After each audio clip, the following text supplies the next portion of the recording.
Hello everyone, welcome back to this session. और आज के इस सेशन में बच्चा पार्टी हम बात करेंगे अपने अपडेटेड सिलेबस के बारे में।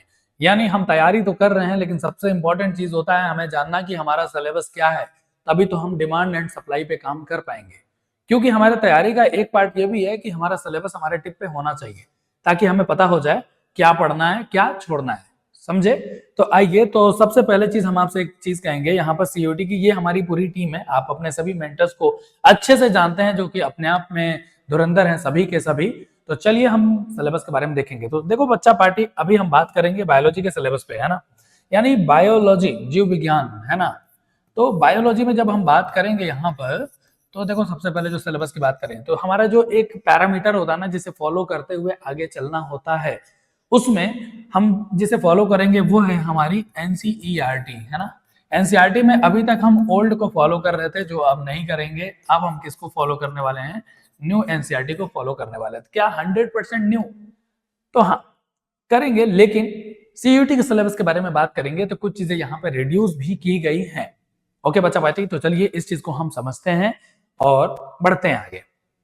तो देखिए यूनिट 1 में अगर हम बात करें तो ओल्ड एनसीईआरटी में हमारे पास जो था रिप्रोडक्शन इन ऑर्गेनिज्म, है ना, एक चैप्टर था हमारे पास रिप्रोडक्शन इन ऑर्गेनिज्म। वो चीज हटा के सीधे रिप्रोडक्शन में अगर देखा जाएगा तो देखिए हमारे पास दिया गया है sexual reproduction in flowering plant, है ना। तो देखो ये चीज को हमें यहाँ पे फॉलो करना है।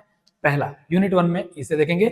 और जो हमारा चैप्टर था रिप्रोडक्शन इन ऑर्गेनिज्म, उसको क्या कर दिया है? कट कर दिया गया पूरी तरीके से। फिर चैप्टर 2 हम यहाँ पे देखेंगे ह्यूमन रिप्रोडक्शन के बारे में। ह्यूमन रिप्रोडक्शन में उसके बाद फिर देखिए ना, यहाँ पे कुछ टॉपिक है, यहाँ पर जैसे आप देखेंगे ये चीज दी गया है। और यहाँ पर आप जब आराम से देखेंगे तो कुछ जगह है एलिमेंट्री आइडिया। यानी एलिमेंट्री आइडिया का मतलब कुछ बेसिक सी चीजें देखना है, बहुत ज्यादा डिटेल में हमें नहीं देखना है, लेकिन हम यहाँ पे डिटेल में देखेंगे, बिकॉज हम अपने नॉलेज के बेस पे ही परफॉर्मेंस करेंगे। ओके बच्चा पाजी, तो देखिए ये चीज है ह्यूमन रिप्रोडक्शन। उसके बाद रिप्रोडक्टिव हेल्थ, है ना। रिप्रोडक्टिव हेल्थ में यहाँ पर देखेंगे कुछ एआरटी मतलब असिस्टेड रिप्रोडक्टिव टेक्नोलॉजी जो है, यहाँ पे एलिमेंट्री आइडिया बोला गया इसके बारे में, लेकिन उसके बाद भी हम पूरे तरीके से डिटेल में इस चीज को कवर करते हुए आगे बढ़ने वाले हैं। ओके, तो यूनिट 1 में आपने देखा कि हमारे 3 चैप्टर यहाँ पर हैं न्यू एनसीईआरटी के अकॉर्डिंग, जिसे हम यहाँ पे फॉलो करने वाले हैं। ओके जी, अब देखिए आगे यूनिट 2 में हम देखेंगे genetics and evolution as per our expectation. अब यहाँ पर देखेंगे principle of inheritance and variation heredity, ये सारी चीजें हमें यहाँ पर देखना है, जहां पर आप different kind of genetic disorder diseases के बारे में भी हम बातचीत करेंगे, और मॉलिक्यूलर बेसिस ऑफ इनहेरिटेंस के बारे में देखेंगे यहाँ पर, और फिर evolution and origin of life, है ना। तो ये सारी चीजें एनसीईआरटी के अकॉर्डिंग ही हम फॉलो करते हुए चलने वाले हैं। ओके, फिर हम देखेंगे नेक्स्ट, अब यूनिट 3 में हम देखेंगे बायोलॉजी एंड ह्यूमन वेलफेयर। यहाँ पे कुछ चीजें कम की गई हैं। यहाँ पर बेसिकली अगर देखा जाए तो ह्यूमन हेल्थ एंड डिजीजेस के बारे में हम बात करेंगे, लेकिन देखिए यहाँ पर क्या चीज अपडेट कराया गया है। तो देखिए यहाँ पर डेंगू और चिकनगुनिया, इसके बारे में भी हमें यहाँ पर फोकस करते हुए आगे बढ़ना होगा। ठीक है, कोई बात नहीं, जब हम स्टार्ट करेंगे ना तो वहां पे एक एक चीजें पॉइंट वाइज चीजें एकदम पूरी तरीके से कवर करते हुए चलेंगे। फिर हम देखेंगे माइक्रोब्स इन ह्यूमन वेलफेयर, है ना। जैसे आप क्या बोलते हैं, मानव कल्याण में सूक्ष्म जीव।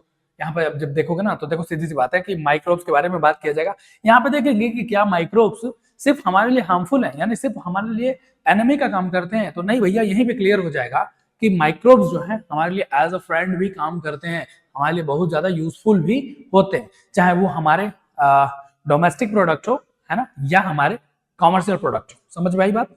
तो चलिए आगे बढ़ते हैं नेक्स्ट। अब देखिए बायोटेक्नोलॉजी एंड इट्स एप्लीकेशन में देखेंगे 2 चैप्टर हम यहाँ कवर करेंगे, बायोटेक्नोलॉजी प्रिंसिपल एंड प्रोसेसेस और बायोटेक्नोलॉजी एंड इट्स एप्लीकेशन, है ना। कहाँ कहाँ पे इसके यूजेस हैं, इसके बारे में हमें कवर करना है। ओके जी, नेक्स्ट। अब इकोलॉजी एंड एनवायरनमेंट में हम देखेंगे यहाँ पे चैप्टर 11 एंड 12 एंड 13, यानी 3 चैप्टर यहाँ पे हैं, ऑर्गेनिज्म एंड पॉपुलेशन, उसके बाद इकोसिस्टम, है ना, इकोसिस्टम, उसके बाद बायोडाइवर्सिटी एंड कंजर्वेशन, है ना। तो इन चीजों के बारे में हम खूब बढ़िया बढ़िया तरीके से कवर करने वाले हैं। कहां पर? तो बच्चा पार्टी यहाँ पर, ठीक है ना, पूरे डिटेल में, पूरे डिटेल में। यानी कुछ चीजें हैं जो यहाँ पे न्यू सिलेबस कह रहा है कि इसके बारे में बस एलिमेंट्री नॉलेज यानी जनरल साइंस का पार्ट कवर करना है, लेकिन हम यहाँ पे भी बिल्कुल 0 टू हीरो लेवल करने वाले हैं।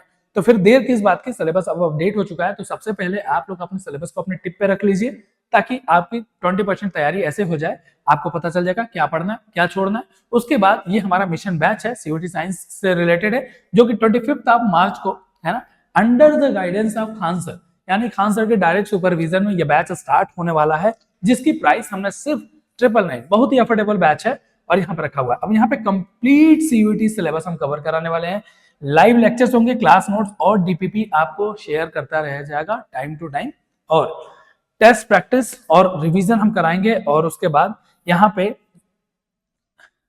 जनरल टेस्ट है ना, और लैंग्वेज एटसेट्रा, ये सारी की सारी चीजें हम यहाँ पे आपको कवर कराने वाले हैं। तो बच्चा पार्टी सिलेबस भी अपडेट हो चुका है, बोर्ड एग्जाम भी खत्म हो चुके हैं, तो फिर अब देर किसी बात की नहीं, लग जाइए पूरे तन मन धन के साथ अपने सीयूटी के एग्जाम के पीछे, और सफलता जरूर हाथ लगेगी।